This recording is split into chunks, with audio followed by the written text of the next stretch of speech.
maybe you can speak about what the purpose would be to think how to simplify forms when your stuff is always so epic and like many of the paintings that people love, there's a lot of stuff going on.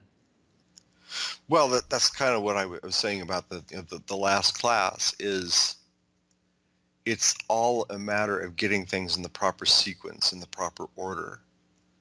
Um, because if we are looking up at a dragon's head, let's say, so a dragon's standing there, and we're looking up at him, and so what I was talking about earlier definitely applies. We are looking up at this cylinder. The head is basically a box.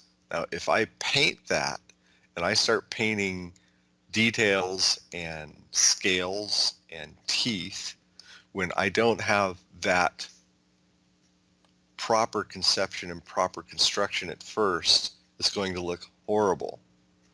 So my point with this is, yes, I'm talking about simplification, but at some point, yeah, you do have to get into wonderful details, but they're more or less details of form, more than local color. But um, you have to consider the big stuff first and get that right first. Can you leave it that way? Well, probably not. People love detail. Everybody loves detail. Paint the scales on there, but make sure that they are actually on a neck that has solidity and correct drawing to it.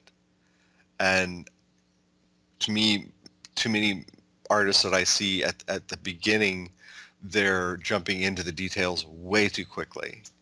And the basic structure is not there so that these details are not resting on something that is solid. So I'm not saying that, yeah, the most important thing is to just draw your basic forms and call it a day. But I'm saying that that has to come before the smaller stuff. So it's bigger stuff getting progressively smaller. Worry about the big forms, what perspective they're in, and then start to subdivide. So you go from dragon head, which is a box, and then start carving things off. The neck, which is a cylinder, the box sticks on the cylinder, the box casts a shadow across the cylinder. Get that correct first, and then you can start worrying about the masseter muscles and how that would actually work on a dragon. And how does this attach to the top of the skull, and how does his jaw really actually close, and is his mouth open, and okay, well, maybe there should be a little gingivitis happening in the in the gum area. Those are wonderful details, and you should have fun exploring the world that you're creating, and really getting into details like that. It is what makes it come alive. But if it's not built on a solid foundation, you're dead before you started. So it's a matter of getting things in the correct order.